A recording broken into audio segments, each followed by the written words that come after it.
Team ಇಂಡಿಯಾದ ಮಾಜಿ ಕ್ರಿಕೆಟಿಗ ಮತ್ತು ಬಿಸಿಸಿಐ ಮಾಜಿ ಅಧ್ಯಕ್ಷ ಸೌರವ್ ಗಂಗೂಲಿಗೆ ಅಕ್ಷರಶಃ ಶಾಕಿಂಗ್ ಸುದ್ದಿಯೊಂದು ನಿನ್ನೆ ರಾತ್ರಿ ಕೇಳೋಕೆ ಸಿಕ್ಕಿತ್ತು. ಯಾಕಂದ್ರೆ ಅವರ ಪುತ್ರಿ ಸನಾ ಗಂಗೂಲಿ ಪ್ರಯಾಣ ಮಾಡ್ತಾ ಇದ್ದಂತಹ ಕಾರ್ಗೆ ಬಸ್ ಡಿಕ್ಕಿ ಹೊಡೆದ್ಬಿಟ್ಟಿತ್ತು.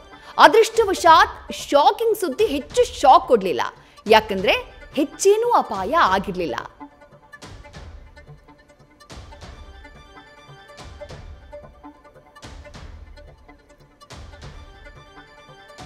ಗಂಗೂಲಿ ಪುತ್ರಿ ಸನಾ ಪ್ರಯಾಣಿಸ್ತಾ ಇದ್ದಂತಹ ಕಾರ್ಗೆ ಬಸ್ ಏಕಾಏಕಿ ಡಿಕ್ಕಿ ಹೊಡೆದಿದೆ. ಕೋಲ್ಕತ್ತಾದ ಡೈಮಂಡ್ ಹಾರ್ಬರ್ನಲ್ಲಿ ನಿನ್ನೆ ರಾತ್ರಿ ಆದಂತಹ ಅಪಘಾತ ಇದು. ಕೋಲ್ಕತ್ತಾದಿಂದ ರಾಯ್ಚಕ್ಕೆ ತೆರಳ್ತಾ ಇದ್ದಂತಹ ಸಂದರ್ಭದಲ್ಲಿ, ಸನಾ ಗಂಗೂಲಿ ಹೋಗ್ತಾ ಇದ್ದಂತಹ ಸಂದರ್ಭದಲ್ಲಿ ಏಕಾಏಕಿ ಬಸ್ ಹಿಂದ್ಗಡೆಯಿಂದ ಬಂದು ಗುದ್ದುಬಿಟ್ಟಿತ್ತು. ಸನಾ ಕಾರನ್ನ ಚಲಾಯಿಸ್ತಾ ಇರಲಿಲ್ಲ, ಅವರ ಡ್ರೈವರ್ ಕಾರನ್ನ ಡ್ರೈವ್ ಮಾಡ್ತಾ ಇದ್ರಂತೆ. ಆ ಸಂದರ್ಭದಲ್ಲಿ ಹಿಂದಿನಿಂದ ಬಂದಿರುವಂತಹ ಬಸ್ ಏಕಾಏಕಿ ಗುದ್ದಿದೆ. ಆದ್ರೆ ಗುದ್ದಿದ ಬಳಿಕ, ಅಂದ್ರೆ ಅಪಘಾತ ಆದ ಬಳಿಕ ಸ್ಥಳದಿಂದ ಬಸ್ನ ತೆಗೆದುಕೊಂಡು ಹೋಗಿದ್ದ ಚಾಲಕ ಬಸ್ನ ಚೇಸ್ ಮಾಡಿ ಆ ನಂತರದಲ್ಲಿ ಸನಾ ಕಾರ್ನ ಡ್ರೈವರ್ ಬಸ್ನ ನಿಲ್ಲಿಸಿದ್ದಾರೆ. ಬಸ್ ನಿಲ್ಲಿಸಿದ ಬಳಿಕ ಪೊಲೀಸರಿಗೆ ಮಾಹಿತಿ ಕೊಡುವಂತಹ ಕೆಲಸವನ್ನ ಸನಾ ಗಂಗೂಲಿ ಮಾಡಿದ್ರು. ಅಪಘಾತದಲ್ಲಿ ಸನಾ ಗಂಗೂಲಿ ಕಾರ್ಗೆ ಸ್ವಲ್ಪ ಪ್ರಮಾಣದ ಹಾನಿಯಾಗಿದೆ.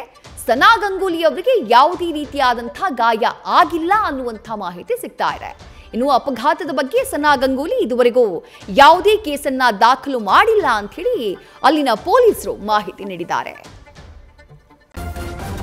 ನ್ಯೂಸ್ ಫಸ್ಟ್ ನಿರ್ಭೀತಿಯಿಂದ ನಿಮ್ಮ ಪರವಾಗಿ.